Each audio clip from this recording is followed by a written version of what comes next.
finished interrupting me. It's fine. It's all good. It's all good.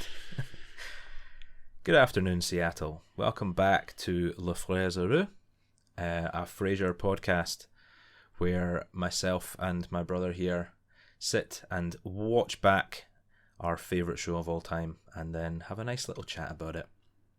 One disc at a time. How are you doing? I'm doing alright, how are you? You doing alright? Yeah, I'm good. I realised that I totally messed up the intro of the first episode. Did you? Yeah, I did. One of the very first lines, I said, me and my brother. It should be my brother and I. My brother and I. Like with Nail, but... Terrible. Exactly like with Nail. Totally messed it up. So there you go. Can't get the help these days. I know. So yeah, we have caught up. And we have watched disc 2, I should say, not episode 2, disc 2, from Call Me Irresponsible all the way through to Miracle on 3rd or 4th Street, which is actually one of my least favourite episodes of the entire show. Yeah, not a good one for me either, but we'll get to that. We'll get to that. So, yeah, the second disc, I think, is a decent job of following on from the first. It's sort of a decent run of episodes. It's definitely not as strong, I think, as the opener. There's one episode in it that I would give a 5 to. Okay. We'll get our first 5. Okay. Or for me at least. Interesting. But also my first 1. So it averages out as a perfectly good disc, but it's there's some ups and downs, I think. Okay. Well, let's get stuck in. So we've been introduced to Frasier. We've been introduced to his family and his friends and his work. We're kind of getting settled in to the life of Frasier in Seattle, and this next run of episodes kind of proves to just reinforce that he's still new to a lot of things. I think that he's still kind of settling into his new life. Yeah, definitely. Including his relationships and romantic and family and professional relationships. Yeah, definitely. So let's get stuck in. Let's go through it. I don't really know how to continue this introduction, but let's go for it. So we start off with Call Me Irresponsible.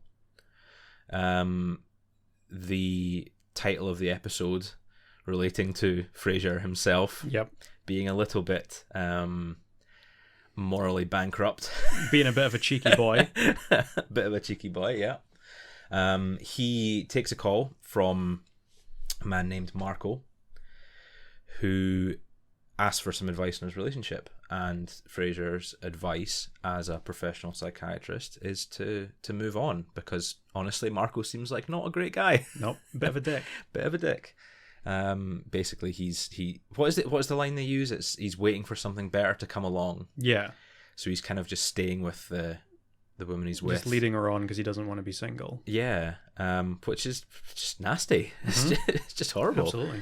So Frasier advises him to move on and to let her go and let her be, let her find someone that actually cares for her. Yeah. Which is perfectly good advice. Yeah. He's then visited by Marco's now ex-girlfriend the next day, who storms into the office and criticizes Frasier for giving awful advice and telling people to break up and just having a right go of it, being a bit of a Karen. Yeah. Jumping to conclusions before knowing all the facts. Not knowing that what the things that Marco had said, the reason that he was staying with her without really caring for her at all. Yeah. And throughout their conversation, they realize that they have a fair bit in common, that they're, kind of attracted to each other, and they start dating, and hence the irresponsible part, reaching that sort of doctor-patient, or must say crossing those doctor-patient lines. Yeah. Or certainly blurring them in a way. Yes, more than a little. But yeah, as you said right at the start, I honestly don't think he's doing anything that wrong. No, I don't think there's much of a moral issue there. I mean, once Frasier goes to Niles and explains the situation, Niles is of course completely appalled. You know, how could you start dating someone who's romantically involved with a patient? But it's not like that, really, is it? Because he didn't know Kate before he gave Marco the advice. Yeah. I think if he was in the same situation again, he would still tell the man to break up with their partner, or anyone who called in and said something like that would be advised to break up with their partner regardless. So him causing them to break up had nothing to do with the fact that he would then go on to be attracted to Kate. Yeah, and I think he doesn't really give himself enough credit that he was doing the right thing. He seemed to be quite quick to dismiss his own advice and sort of wonder whether he was doing the right thing. But he was. He definitely was. Yeah. You know, Marco phones back in the next day after he started seeing Catherine. Kate. One of the other, short for Catherine. Yeah. And sort of says, you know, I'm worried that I've done the wrong thing. And Frasier does kind of hint or lead him to make the decision that he did make the right decision. Yeah. Which, to be fair, he did. Yes. And he's just having sort of bit of an internal crisis about breaking up. But that is sort of almost questionable. But yeah. I still stand by his advice regardless of his relationship with Kate. Yeah. But he doesn't seem to accept it and winds up so distraught at his moral decision that he becomes physically sick at the idea of continuing his relationship with Kate. Does. And this must be pretty upsetting. It's pretty horrible, yeah. Especially when he sort of, on the surface, he wants to continue the relationship, but his sort of internal moral compass is telling him no. I do like the this is the first instance of the Frasier and Niles' sort of moral, physical moral attribute. Frasier gets physically ill when he does something morally unsound, and Niles gets a nosebleed. And I think Niles' nosebleed comes up a lot more frequently. Definitely more than once. It comes up again, yeah. I don't know whether that's because he makes more morally questionable decisions. Maybe. But it's quite funny seeing them both, because what was it, Niles? He took a discount on a new Mercedes from one of his patients, and his nose starts to bleed, which is quite funny. But I mean, I think Frasier definitely he's too harsh on himself in this, and I think Niles is too harsh on him as well. He's the one who sort of brings him to the conclusion that he's doing something wrong, which is a bit unfair, I think. But it is one of those things where I think if you are in a position of power, regardless of the fact that he is a psychiatrist and she's not technically his patient, he is in a position of power over her. Yeah. Because of his interactions with her previous relationship. So it's definitely, he made the right call. I think he was being too harsh on himself. Definitely. In starting the relationship. But I think him ending it is not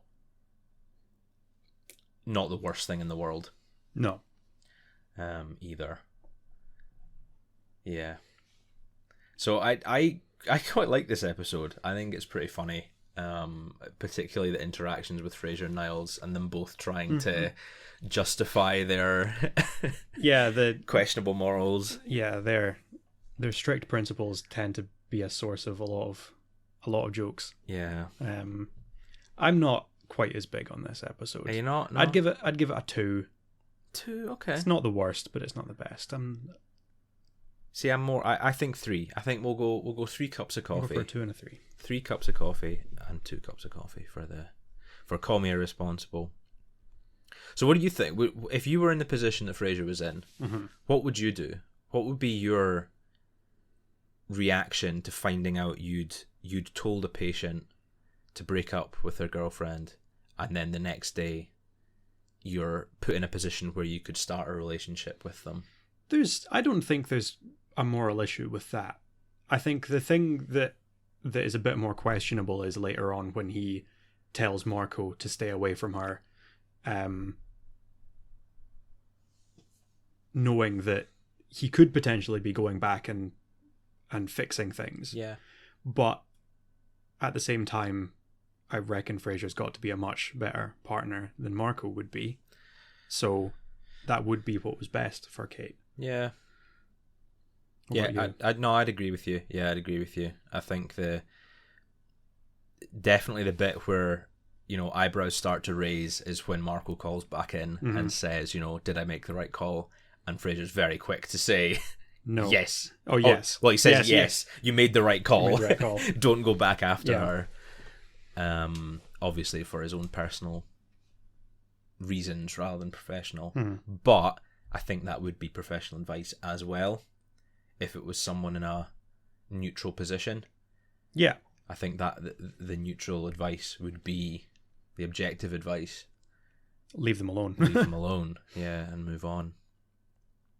I think that's all that can be said for that episode, really. There is one other little tidbit, just because we were talking about the Eames last week, and you were saying you want an Eames. Yeah. And there's a line for Frasier, when Frasier and Kate get back to his flat, and he's trying to find a position that doesn't make him physically sick while they're making out.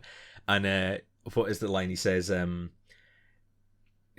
they're arguing about his morals, and he says, like, oh, do you think I don't want to do it? Do you think I don't want to take you across to that Eames Classic and show you why it's the best engineered chair in the world? And just after your chat last week about you wanting an Eames, I do want an Eames. Made me laugh. And now we know why. Yup. So there's actually a couple of guest callers in this episode as well. Well, yeah, Marco himself calls a few times. Of course, we have a good, very famous Eddie Van Halen. Yep. Calls in as Hank, who doesn't understand how radios work, and keeps complaining that he can't be heard on the radio. Yeah, when he calls in. I thought it was interesting. I totally forgot that they had sort of obviously as a celebrity, but sort of non-actor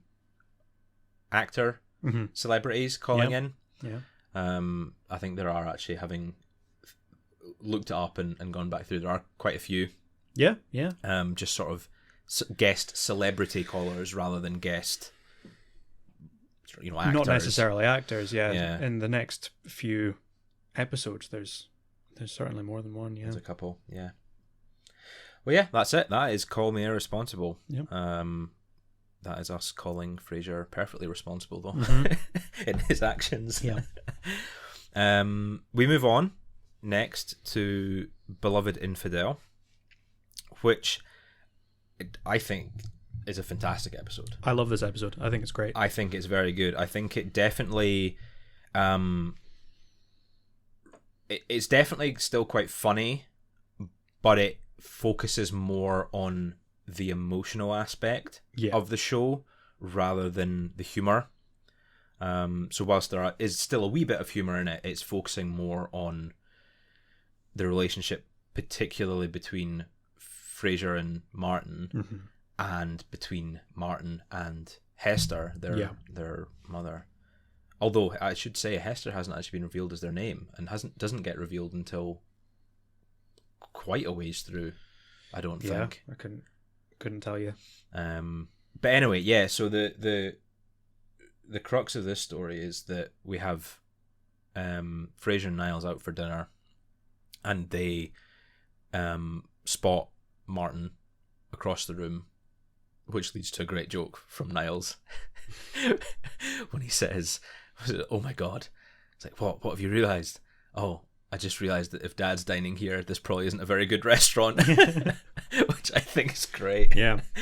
But so Martin's meeting with a woman who they vaguely recognise as someone from their childhood, and they go digging through the photo albums and through the archives, and they find that they were quite close Yeah. with the other family, with the woman and her husband, when they were younger, and they went on holidays and stuff together, and they basically come to the conclusion, without any real evidence, that Martin and this woman had an affair.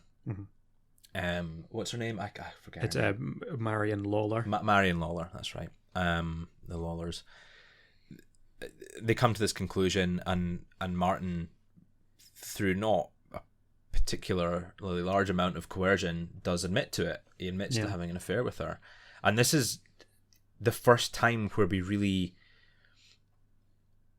I mean, when you first watch the episode, you're immediately like, oh man, Martin's actually not a great guy. Yeah. You're kind of like, oh, it kind of...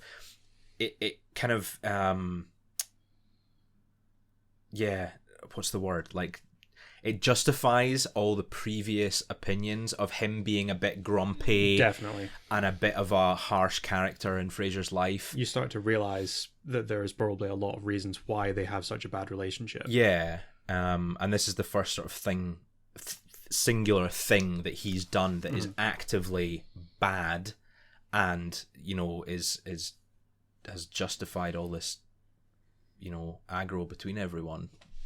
Yeah. And I the acting in this is amazing. It is. Yeah. John Mahoney and Kelsey Grammer together, some of their scenes is just phenomenal. And you kind of dismiss it as a show because it's a sitcom. It's not, you know, you're not really expecting anything particularly heavy. Well, we are because we've watched it before. Yeah, but when you're watching it the first time, and just the absolute powerhouse performance from the majority of the main cast. Yeah. Is amazing, particularly John Mahoney. I think he is very good in this. Is fantastic. But so when we continue through the plot, we find out actually Marion Lawler comes to visit and apologise. She cries at the restaurant with Martin and wants to come and apologise for that. And she reveals to Frasier that it wasn't actually Martin that cheated, and it was their mother that had an affair. Yeah. Which leads to a confrontation between Frasier and Martin, and another scene where there's just a great performance from both of them. Yeah. It's properly emotional. And it's revealed that Martin's actually he admitted it to protect Hester, her mother, his ex-wife. This is the reason that I love the episode so much, is that he knows that Hester was always the favourite parent. He knows that because Frasier and Niles took after her so much, they always looked up to her so much more than they looked up to him. Yeah. And he's so willing to let himself be the villain in his son's eyes, rather than disappoint them. You know, this is one of many ways that you see Martin might not be the most emotional, touchy-feely parent, you know, always admitting how much he loves his sons, but this is, he really cares about them so much, and he wants them to be so happy, and it really is very sad seeing him just resign himself to being the villain in that way. Yeah. And we have a great parallel to Frasier's relationship as well, where he admits to Martin that Lilith cheated on him, which actually happened during the run on Cheers. Yeah, which I didn't realise. When watching Frasier the first time, I thought it was sort of an off-screen thing. Yeah, but it does actually happen during the run on Cheers.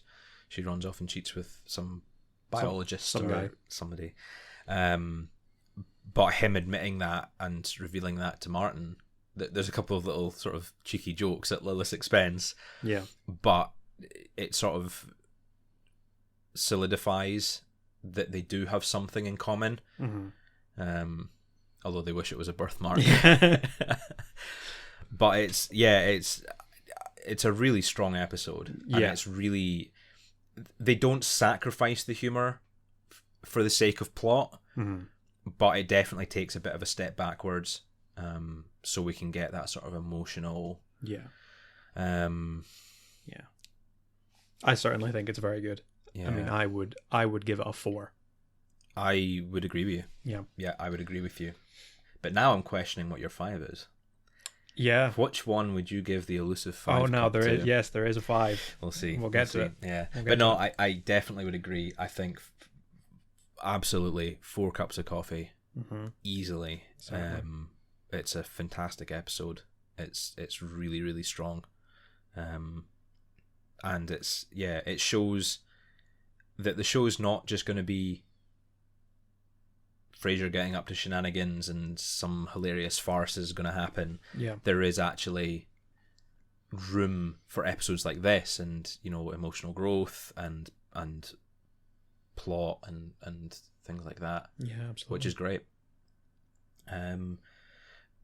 I did notice one thing during the episode, that this is, I believe, the first episode that Daphne brings up her brother Billy.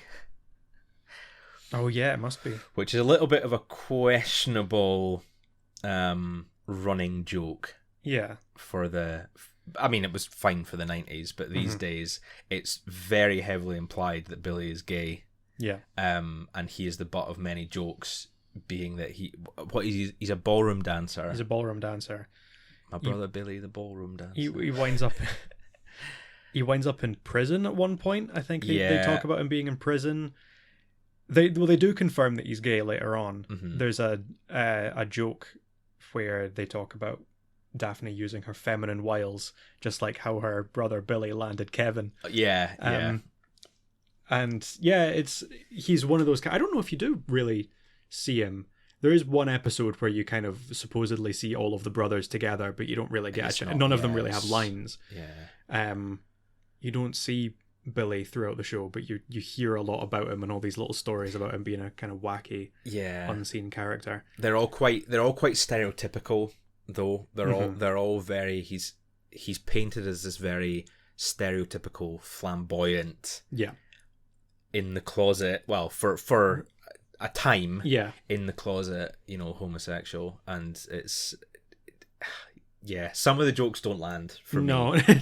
They're a little bit too dated. And there is actually another one that comes up in a couple of episodes that I'll mention as well, that's along the similar vein. And it again, it's another running joke within Daphne's family that just doesn't quite sit right with me these days. Yeah. I don't know if you know the one I'm talking about. I do, You yeah. do, yeah. I can think of it now. But no, I think we've praised this episode enough. I think it's fantastic. I think it's up there. Yeah. It's up there. Although we did actually, much like we had in the first episode, in the pilot, as well as in another episode a little later on, another guest caller who is quite well known and does appear later on in the show, is Jo Beth Williams. Is briefly seen. She was the mother in Poltergeist. As well as various other things. And she also appears in a 2-parter in the second season, as one of Frasier's love interests, Madeline Marshall, in Adventures in Paradise. I did not realise that was her. Yeah. But there you go. There you go. That's why we've got you here. That's why I'm here. To do the research. I'm just here to watch the show and enjoy it. You're doing the hard work. So that is Beloved Infidel. That is definitely one to watch out for. It's a very strong episode.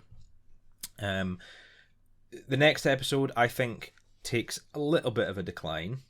Just a little bit. Off the back of such a strong episode. It definitely goes back to the more humorous standalone episode.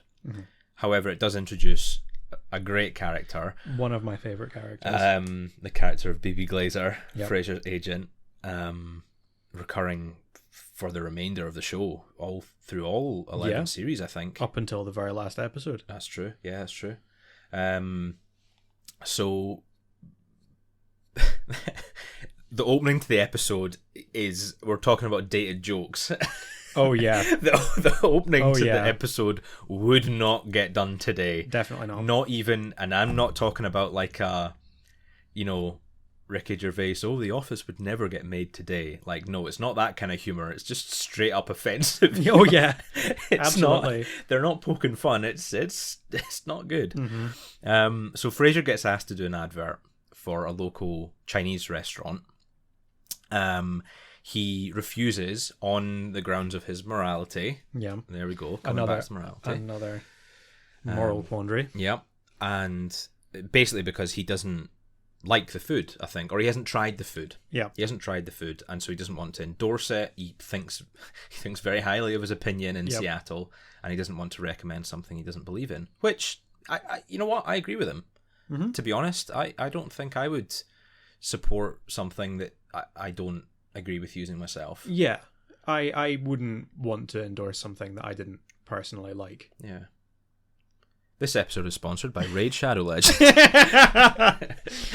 Yeah, in case anyone from Amazon is listening, and, you know, I won't buy anything from you, but if you want to give me money... Oh god, I hope people realise that was a joke. Yeah. But yeah, so he doesn't agree with it, and that's fine.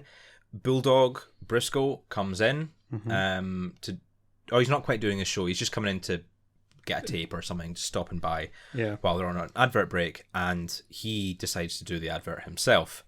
And what comes out is horrendous. Is just so unbelievably racist and offensive. You know, he does the typical the stereotypical Asian voice. He does very much like Mickey Rooney in Breakfast at Tiffany's. Very, very offensive. He jokes about the Peking duck with all of its sound effects and everything. It's ridiculous. It's over the top. And to be fair, Roz does make a comment at the end saying, "We're going to get sued for sure." Yeah, they're very quick to point out that making jokes like that is unacceptable. Frasier makes a comment later on about Bulldog alienating the Asian American community, and when Frasier himself endorses the restaurant later on, he confuses China and Japan and makes a comment about yen, which is, you know, the Japanese currency, not Chinese, and again Roz calls him out on it. You know, these little comments that aren't really very appropriate. At least the show then says that it's not right. They're definitely self-aware from that aspect, but I still still not great. I still think it's pretty bad what he does. It's not even. I think it's the fact that it's more. It's not played that he is specifically racist. It's played as a joke, and I think that's why it comes across as more offensive. If that makes sense. Like, it's not oh, there's this racist character in the show and he makes a racist joke. It's there's someone who's just oblivious to all of this, says something offensive, and we're playing it off as something funny. I don't know, it just it doesn't sit right. I'm not sure how I feel about it. Watching it again is just a bit much, but anyway, Frasier bumps into BB Glazer, who is Bulldog's agent, which I'd forgotten about. But she's Bulldog's agent. She's your stereotypical manipulative, gets whatever she wants. She's a very good agent. But she is good. She is a good agent. And she convinces Frasier to do the advert.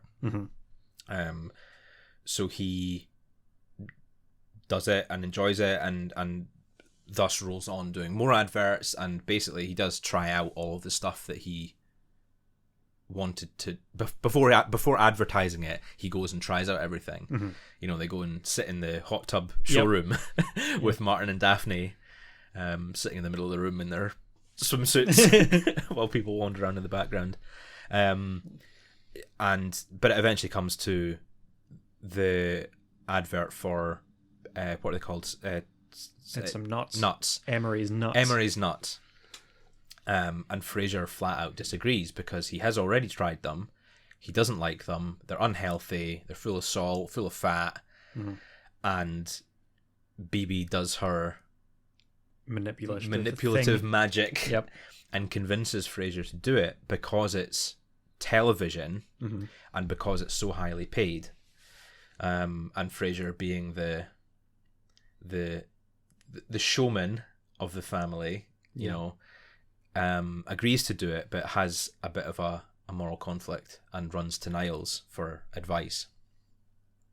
Which leads to a great conversation between the two of them. There is, yeah. There's lots of good jokes in this. Niles, as always, shines when there's an episode where he's only in it for one scene. He steals it. He always steals it. Niles is a little bit questioning of whether Frasier should do it or not. But in the end, I agree with him. Niles says, "Well, in the end, you may as well do it because you're not really a psychiatrist anymore. Yeah. You're at this point, you've moved on, and you're." Just a celebrity. You're more of an entertainer than you are a doctor. And yeah, he's not wrong. He's not wrong. But ultimately, even after speaking and taking the advice from his brother, he does decide not to do it. Yeah. And we reveal that what's her name? Dr. Joyce Brothers. Dr. Joyce Brothers, mm-hmm,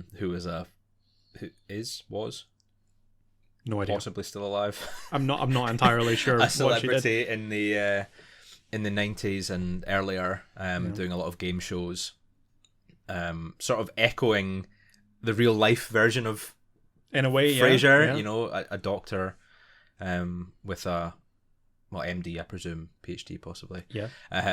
There we go. What was your research on this one? I don't know. I don't know who Joyce Brothers is. I looked at her on IMDb, and she was in kind of lots of small things. So I don't actually know exactly what she did that made her famous. So she is a doctor, and she did a lot of game shows I think starting from like the 60s or 70s actually, quite early. She's an episode of The Simpsons as well. She appears as herself.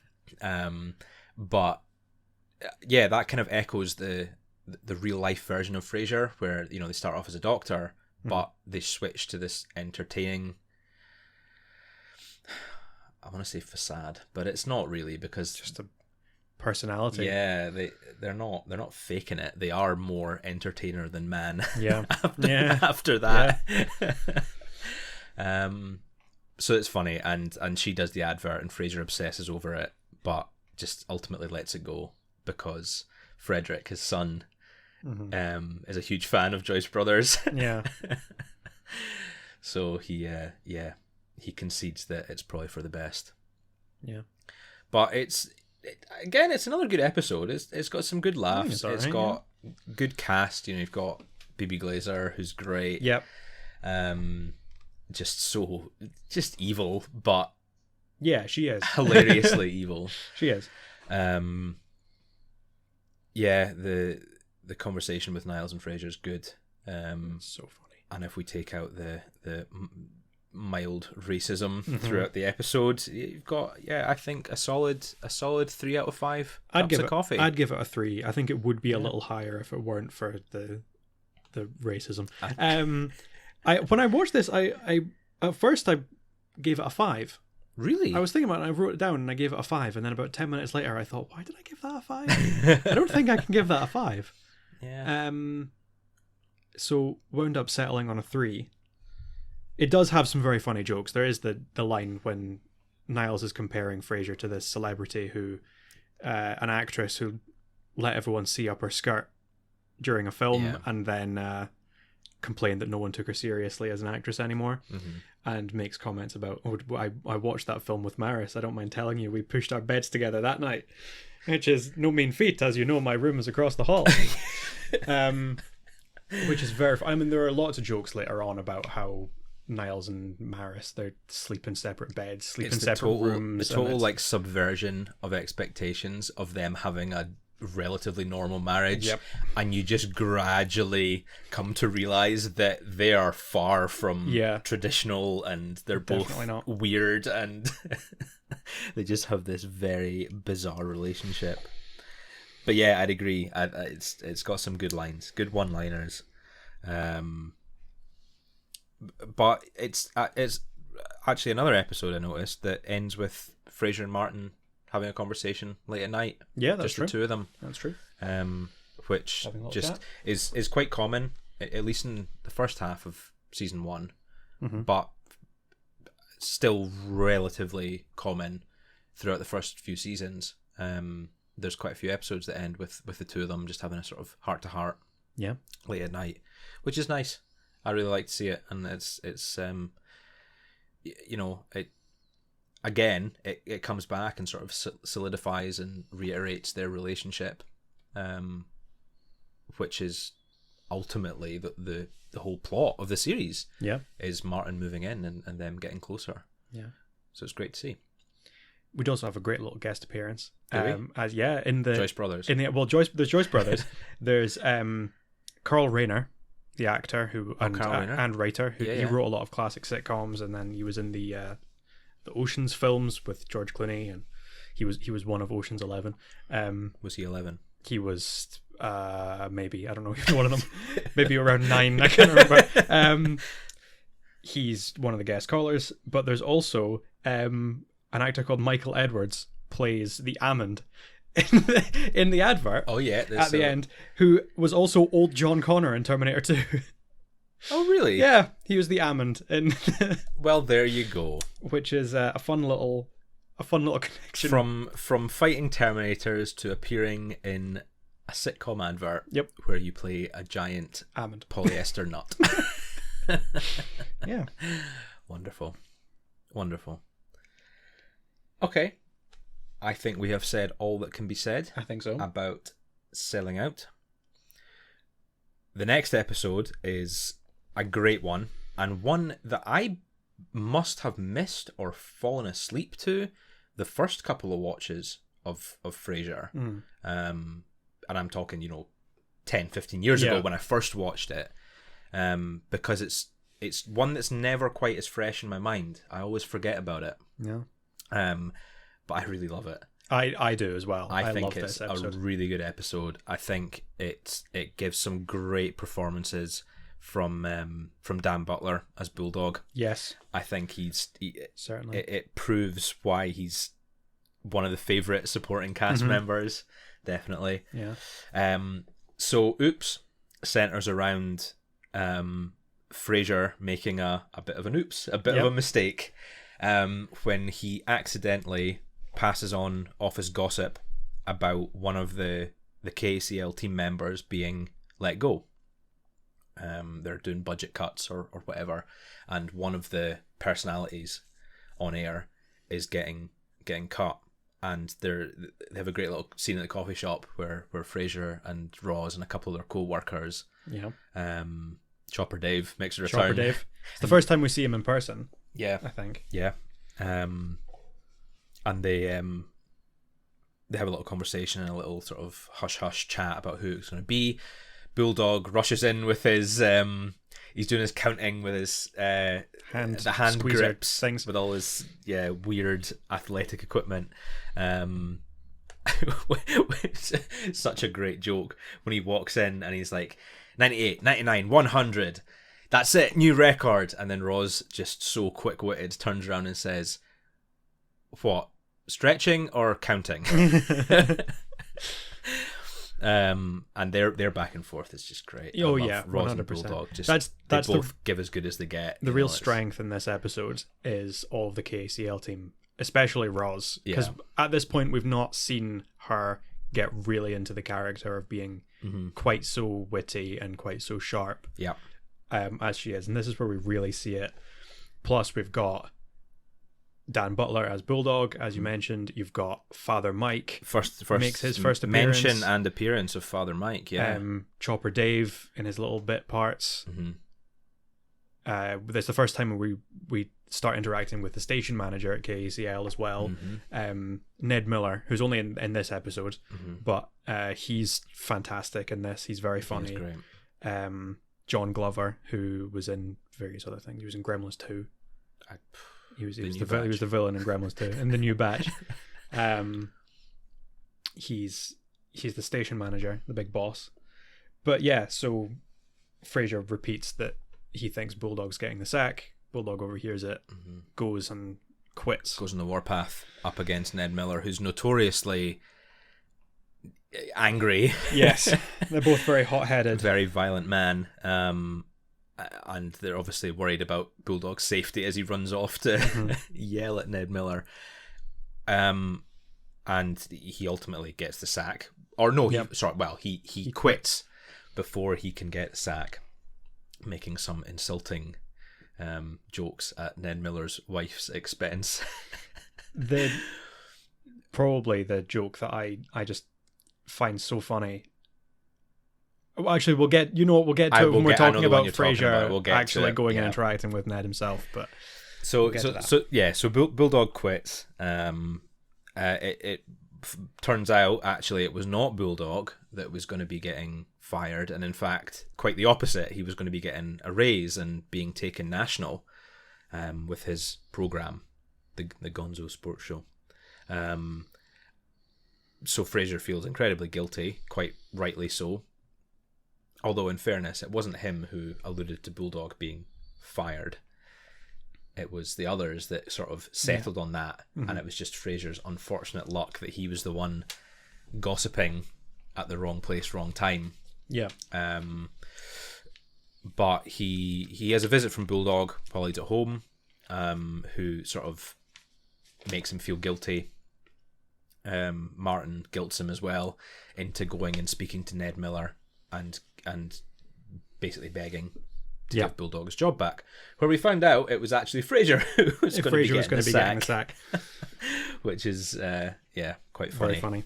And it kind of comes back to the fact that he's not very good at his job. No, he's not. His show's not particularly interesting. Yeah. And it kind of something that continues to fluctuate throughout the show. That, sometimes he's very famous, very popular, everyone loves him. Other times he's this big joke on the air and no one really respects him.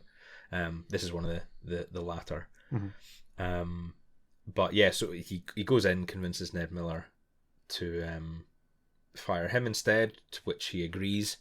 But ultimately, Ned Miller gets a conveniently timed phone call from the station owner, or I guess it must be the owner, management or whatever. So he's the manager. Yeah, and then we've got a station owner who's step above him, and he gets the sack instead. Yeah. And Frasier gets to continue doing his little radio show. But yeah, there's some good wee quips, hilarious jokes in this throughout the episode. You want to lead with your there's one that this joke, I will quote this, or a variation on this, at least 2 or 3 times a week. And it's when Ned's ranting and raving about how horrible Bulldog was. He stormed in and he said this and he did that, and he called my wife a fat slut. And Frasier says, "That's indefensible. Your wife is not overweight." Which is so funny. It's so funny. So clever. And that little bit of, like, if someone says 2 insulting things and then you deny one of them, that format of joke, I will do it several times a week. It's very funny. It's great. It's very, very funny. We did also mention in the last episode jokes that we didn't get on first time watching. There's a joke right at the beginning. There's a little, it's not really, I don't know if you can call it a B plot going on, but what Niles is up to during this episode is that we find out that Maris is getting involved in the production of Cats. And there's some very good lines about what's her name? Some woman, Mimsy Stanhope. Someone. Is it it's someone I can't remember. Scent marking the divan, and 50-year-old women in leotards meowing in the music room. And there's a joke. Last year they put on a performance of Sound of Music, and half of the Von Trapp children were having hot flashes. And there are so many hilarious little jokes, but then later on in the episode, when Niles is at Frasier's apartment, he gets a call from Maris, and Maris is distraught because she's been removed from the cast. She's been sacked. Yep. And then when Niles walks out, he says, "Oh, she's distraught. She's been fired because she can't remember the words to memory." which is such a hilarious joke. And for some reason, when I was younger, I kept thinking that had much deeper meaning than it did. I was obviously I don't know anything about Cats. I'm not a musical person. I've not seen Cats. I'm never going to see Cats. But I assumed that the whole joke there was that there aren't any lines of dialogue. The reason that she couldn't remember the words to memory, as in like she couldn't commit her lines to, she couldn't remember her words because there aren't any words because they're cats, they're meowing. Obviously, that's not what happened.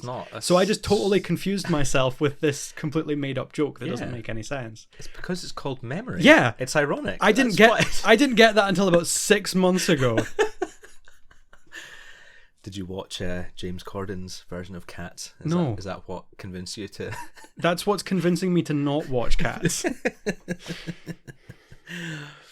Yeah, but no, I agree. The some of Niall's best lines come from his how would you describe it? Sort of passing on knowledge of Maris. Oh yeah. And the sort of, again, the subversion of expectations. They're that so she weird. Is a normal human being. Yeah. When she is very much not. Yeah. And there is another one of the little psychiatry jokes that Niles tends to make when he's leaving. Mm-hmm. There was a joke when he talks about having a dysfunctional family seminar when Frasier and Martin are in the middle of arguing in the first episode, and in this one when he's walking out and he says, I'm going to a multiple personalities workshop and it always takes me forever to fill out the name tags. Yeah, maybe a little bit offensive to people with a touch, but with DPD. But I suppose you probably. If I don't know, I have no idea, but I imagine if you were to be having a group session of multiple personality, you may well do. You might fill out all of the name tags. So, but yes, very funny. It's definitely poking fun at things that are a lot more prominent and respected these days. But no, it's a good episode. Yeah. I like it. I think it's good fun. Between these jokes and getting to see the KECL team in full force, this is a 5-cupper for me. It's a 5-cupper. Yeah. You're giving it the elusive 5-cup. I'm giving it the elusive 5th cup. Wow. Not a 5-cupper for you? Not a 5-cupper. No. It's an easy 4. Yeah. It's an easy 4, but no, 5's just it's a touch too much. No, I'd give this a 5. A little bit too much coffee for me. But no, it's a solid 4. It's a good episode. It's got some good jokes. Again, the introduction and sort of continuation of the KCL team is funny, and seeing how Frasier doesn't fit in with them at all is great.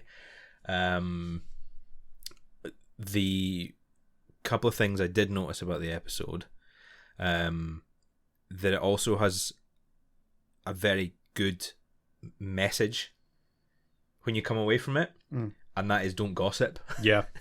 Don't gossip behind people's backs, because you don't know who's listening, and you don't know if it's true. Exactly. And I very much respect that opinion. Oh yeah, definitely. Don't have time for gossiping. So I think it does.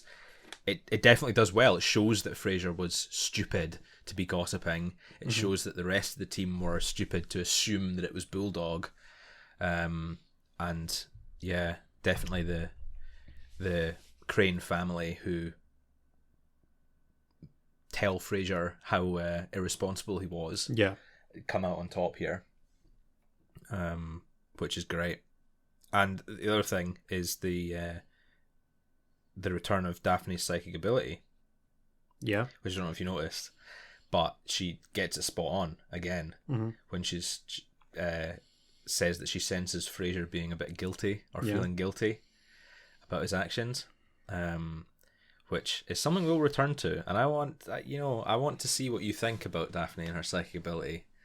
Are you a believer? There's definitely a few times. I mean, I definitely buy into the idea that it more comes from her fears of different things. We talk about in later episodes about how she always gets these psychic visions that, maybe she's not meant to be with her boyfriend and there's someone better just around the corner that she's supposed to be with instead. And these visions always come at a time when she's just about to move in with them or just about to get engaged. And these psychic visions are actually just about her fears. But at the same time, there are definitely a few things that they play for humor, but things like there's an episode where Martin's trying to solve an old detective case and Daphne just knows things that have happened and having visions about the man of her dreams standing with a dragon in one of the later episodes. Which a big spoiler. Big spoiler. Yeah, we'll get to that. We'll get to it. Turns out to be a lot more of a vision than we give it credit for. Yeah. No, I'd agree. But I will revisit that. I will ask you that again. Yes. So yeah, we've done our ratings. We've done our little tidbits. Any interesting guest callers this episode? Behind the scenes? Not that I can remember. Actually, no, Jay Leno. Jay Leno. Jay Leno is Don, the fast food enthusiast who's struggling to lose weight. He is. And do you know who the fast food server is? Because this is one that I noticed and had to look up. No, I don't think so. So the call, which featuring Jay Leno, is a man who's struggling to lose weight, but he's actually parked outside the McDonald's or wherever, taking an order. And the fast food server, who is sort of who reveals to the audience that he is in the drive-through, is Christine Kavanagh, who has done a large number of voice acting roles in a similar capacity to Nancy Cartwright, where she, as an older female, plays a lot of younger male characters. Probably the most recognizable is Chucky in Rugrats. Oh, well, there you go. Which is where I recognized the voice. Yeah. I was like, I know that voice from somewhere. I had to look it up, but there you go. So now you're learning something as well. Now I am learning something. You're not the only one that did a bit of research. Every day is a school day. Yeah. But there we go. There is Oops, our second 5-cupper. Did we give number one? Did we give the pilot a 5-cupper? Is this our first illicit 5-cup? This is the first 5-cupper. This is the first 5-cup. Yeah. 5-cupper already. Wow. Okay, that's exciting. Well, you gave it a 4, so it averages out at a 4.5. Well, yeah, but that's not... okay, yeah, fair enough. So, well... First of your... It's the best episode so far. You think? On average. Well, okay. Well, I think I give it a 5. Okay. Between the two of us. Okay. Fine. Yeah. Going from 5, we're going to one of my least favourite episodes of the series. Yeah. I'm afraid to say. It just doesn't hit the right notes for me. Death Becomes Him is about the thought of death overcoming Frasier after his it's not his physician, but one of the same circle as them, as Frasier and Niles. So it works in the same building as Niles. Sorry, it works in the same building as They're Niles. trying to get an appointment for a physical from Martin. Yeah, and it turns out that he had a heart attack and died at the same age as Frasier. And he was a young... no, he wasn't. He was the same age as Frasier. Yeah, 41. He was an outgoing and fit and healthy eater and didn't drink and just typical pinnacle of health, Yeah. And he passed out and died from a heart attack. Picking up his newspaper in the morning. They make a little bit of a joke of it, but bent down to pick up his paper and never got back up again. Yeah, and Frasier, it's just totally... Frasier obsesses over it, as he does with a lot of things. Yeah. He fixates on it and obsesses over it, and the fact that he's not in as good shape, so could he be on the way out? Yeah. And it culminates in just one of the worst scenes. I can't watch it, it's so horrible. When he goes to the family home of the doctor, and it turns out that they're sitting Shiva. Yeah. And I'm like, oh no. Yeah. And he interrupts, this big celebrity, and he doesn't know how to act because it's a Jewish ceremony, and he doesn't know how to behave. Keeps making and saying little things, making jokes, saying odd things that they all don't really appreciate or or understand, or and then he walks away with a date which I think the other woman comes across far worse than Frasier. Yeah, definitely not. Trying to pick up a famous Very appropriate radio psychiatrist at a funeral, which is just not great. awful. But yeah, it's a pretty boring episode, I'll be honest. I think not a whole lot happens. There's not much humor in it. It's not particularly funny either. Yeah. There's not. I don't really have a whole lot to say about it, to be honest. It kind of reinforces Frasier's obsessive personality, where he takes everything to heart. Yeah. And takes everything very selfishly. We look back at the first episode when we talked about Derek Mann. Yeah. And all the insults and reviews of his show, he takes very personally and to heart. He can't just move on with his own life. Exactly. He can't move on until he has some sort of resolution with them. And it's even the same with something here. that has nothing to do with him. And this is something that has nothing to do with him. Think about how many people there are that die young every day. Yeah. But just because he has a vague, similarity to this person. Yeah, he obsesses over it. And it's just, I don't know. Other than sort of reinforcing previous plot points for the Crane family, it doesn't really land. Yeah. There's not really much to it, to be honest. There isn't an awful lot to it. So what would you rate it? I'd go as low as 1. Yeah. To be honest, one cup. I wouldn't quite give it a 1. I like the idea of exploring the mortality. I think it has a nice little message behind it of like, yeah, you're probably gonna die. I mean, you are gonna die. We don't know probably. when. We don't know when you're gonna die. But you need to like live life to the fullest, kind of thing.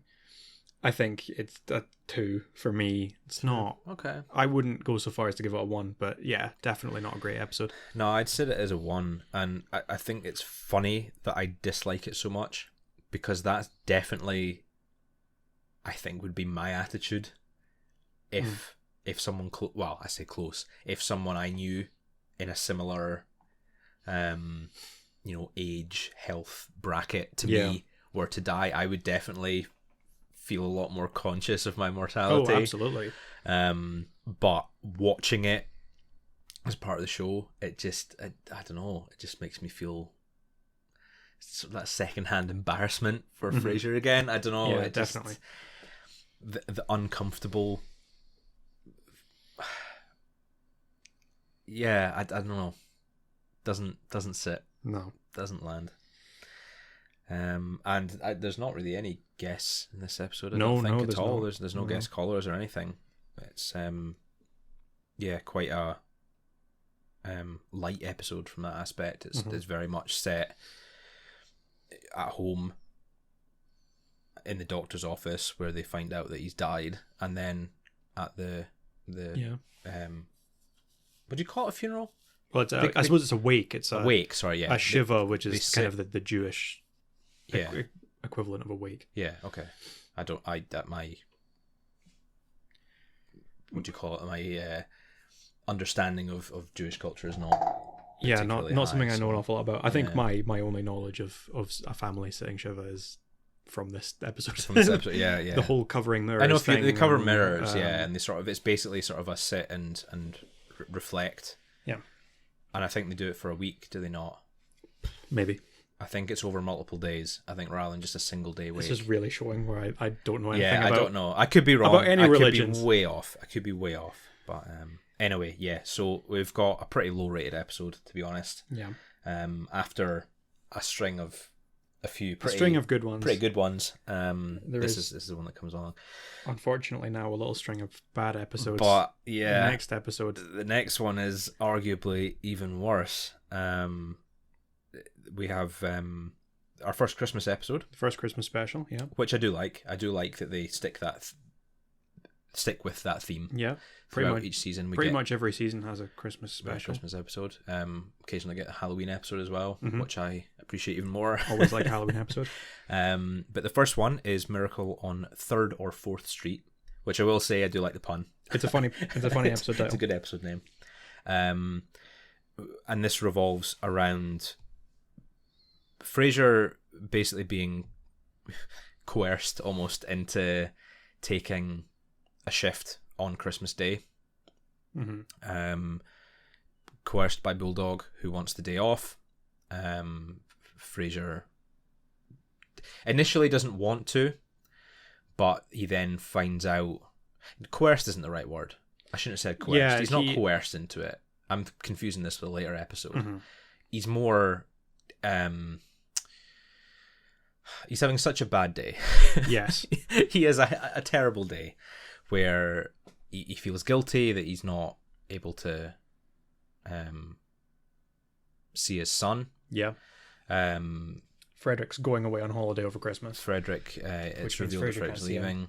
Which he's very upset about. He feels bad that he can't be with him. We have Martin riling him up with his Christmas decorations. Yes. They get into a silly little argument over nothing. And it just kind of comes to a head. Frasier sticks his hand up in the air and says, "Fine, I'll do it. I'll take over for Bulldog and I'll do the Christmas show." Which unfortunately means that Roz is coming in as well. Yep. Which she definitely doesn't appreciate. Definitely didn't want to do. And so they do the show. It's a very depressing show.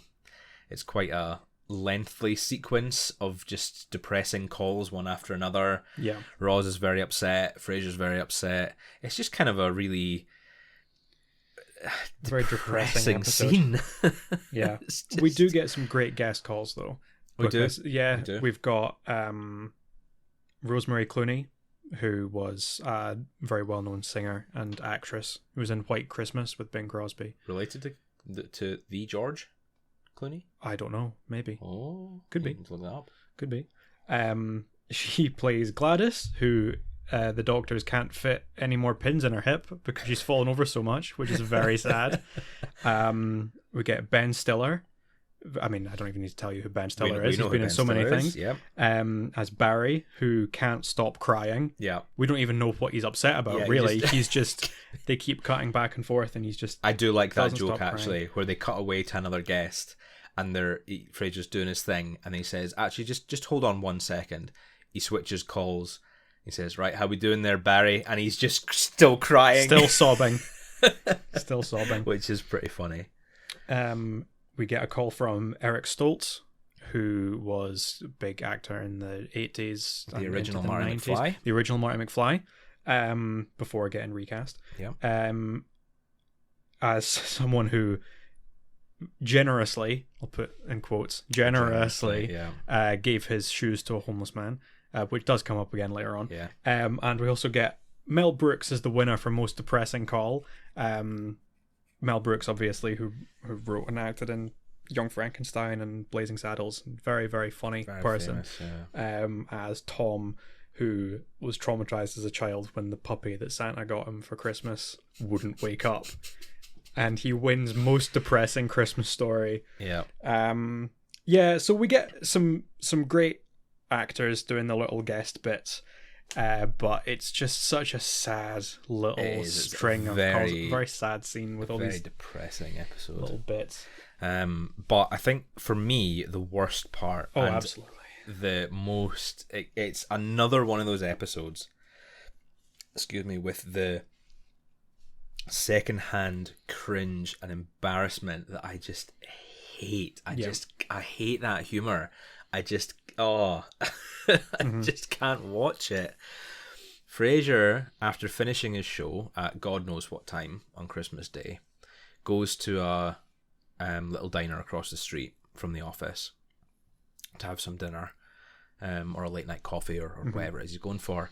And he goes in looking pretty rough. He's in his tattered jeans and his dirty jumper, and he's unshaven, and he just didn't make an effort at all. Goes into the diner and sits with what we find to be a homeless man. He sits and chats with him. It returns the joke from earlier from our guest caller. Turns out this is the homeless man who took Eric Stoltz's shoes. Took the shoes, which is pretty funny actually. It does, ties his radio life and real life together.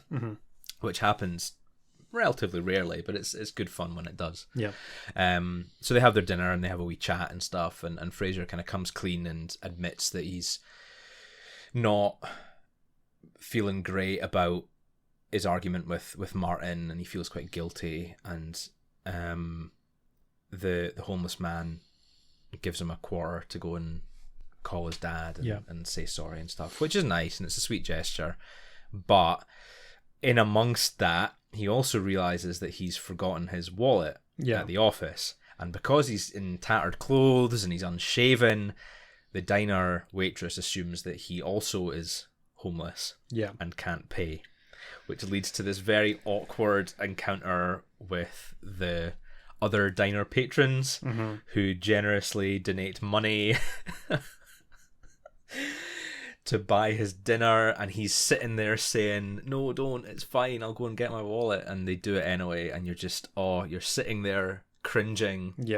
And when it can't get any worse, he goes out to his car, his big fancy $100,000 BMW, realizes that he's left his keys in the diner.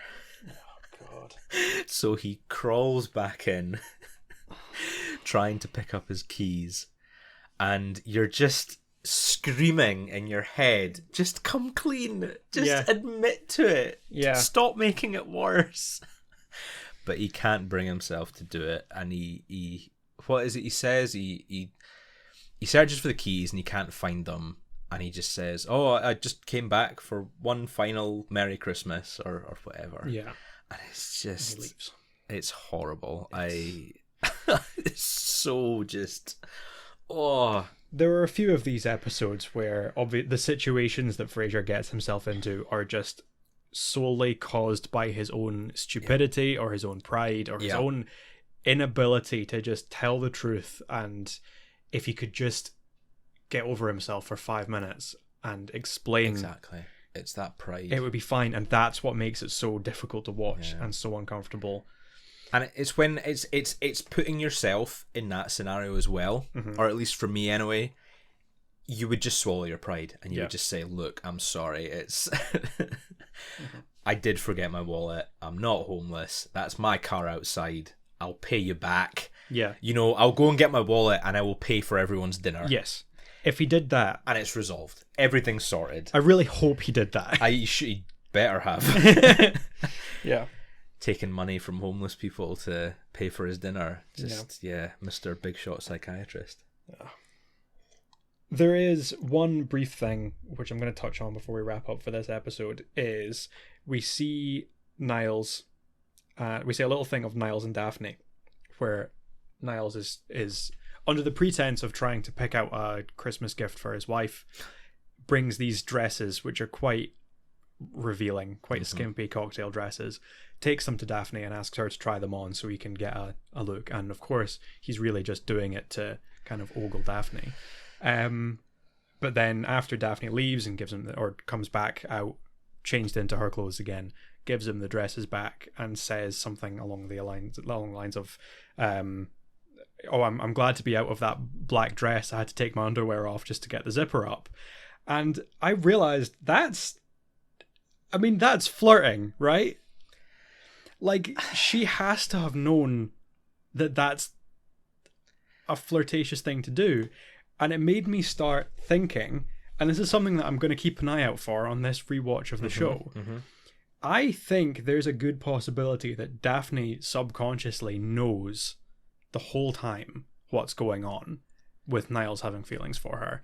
And she feels the same way the whole time. There are definitely bits later on where we can see the kind of guy that Daphne goes for is either similar to Niles or in some way connected to Niles. And I think that's intentional. There are definitely things that she does that could be considered flirting. I mean, she's not stupid as well. Yeah. There are some points where it's so obvious that he's going after her or smelling her hair or making little remarks.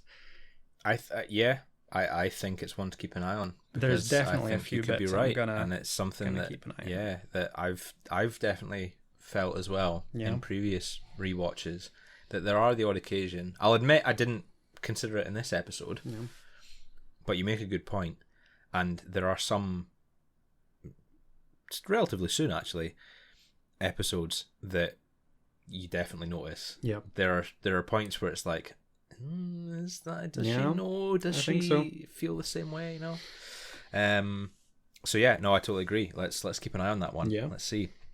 So, rounding off our final coffee cup rating of the day. This is a 1. It's a 1. This is a 1 for me. It's a 1. Yeah, I think there's no doubt. Not a great episode. It's just too awkward and too depressing. Mm-hmm. Even the funny bits, like the bits with Daphne's dress, some of the collar jokes, some of the guest collar jokes, they can't save it. Yeah, I think it's too far gone. Mm-hmm. Too far gone. And with that brings us to the end of disc 2. Yep. Of season 1. It's a mixed bag. There's a few episodes that are particularly bad, but there's a few episodes that are particularly good. Yeah. We've got Beloved Infidel, which focuses more on the Martin and Frasier relationship, which is great. Something I always love to see. Yeah. And we've got episodes like Oops, where there's some great humor. It's so funny. So yeah, I love this disc. Yeah. Well, no, I don't love it. That's not true. I like it a lot. I think it's got some good episodes, and it's worth wading through the less good. Yeah, certainly. To get to that golden oopsie. Yeah. I couldn't think of a better way to golden oopsie. The golden oopsie. What would you think of as the highlight of the disc for you? I think for me the highlight is gonna have to be the conversation between Martin and Frasier at the end of Beloved Infidel. Mm-hmm. The raw emotional acting is something we've not quite seen at that level yet in the show. Yeah. And we rarely see it again. It's not something that comes off hugely often. But just particularly between Kelsey Grammer and John Mahoney. Yeah. It's so obvious that they had such a chemistry on and off screen. And that scene solidifies that for me, and I love it. I think it's so good. It is. It is. So yeah, that would be my highlight, I think, from this disc. Yeah. What about you? What do you think? The highlight for me, this is, I think quite similar to your last highlight from the previous disc, is something that it's just the way that a character says something. In Oops, when we're introduced to Father Mike, and they're discussing this rumor that they've heard about, someone might be getting let go, and Father Mike expresses that he's quite worried that it might be him, and he says, "I'm just really bummed," and it's just the way that he says it, and just, I think it's a little bit of the fact that he's a priest. Mm-hmm. He's wearing the priest. He's got the little collar. He's wearing all black, and just the way he says that, contrasting with the rest of his demeanor, is very, very funny. It's good, and the way that he says it just sticks with me and always gets a laugh out of me. So I'm gonna give that my highlight. We'll go with bummed. Bummed. What about low point? I think just all of the diner scene in Miracle on 3rd or 4th Street. I would probably agree with you. It's so uncomfortable. Honest. Yeah, I think that's a pretty obvious one. Yeah, definitely a low point. Mm-hmm. It's we've been over it. I don't want to talk about it anymore. I want to move on. We'll move on. It's just so awkward and uncomfortable, and so easily resolved as well. Oh yeah. But there we have it. End of disc 2. We are firing through season 1. Yeah. I'm having a lot of fun. Yeah, gotta say, it's great. I'm having a lot of fun rewatching these and chatting about them. We will be back with disc 3. Yeah, 3 comes after 2, so disc 3 next. Yeah. Let's do it in order. Yeah, it would be very uncomfortable to do it Of course. out of order. But there we go. So thank you as ever for being here and for watching, listening. Where is this going again? I don't know. What are we doing with this? Yeah, thank you very much for listening. Have a good day and good mental health. And yeah, thank you for listening. Bye.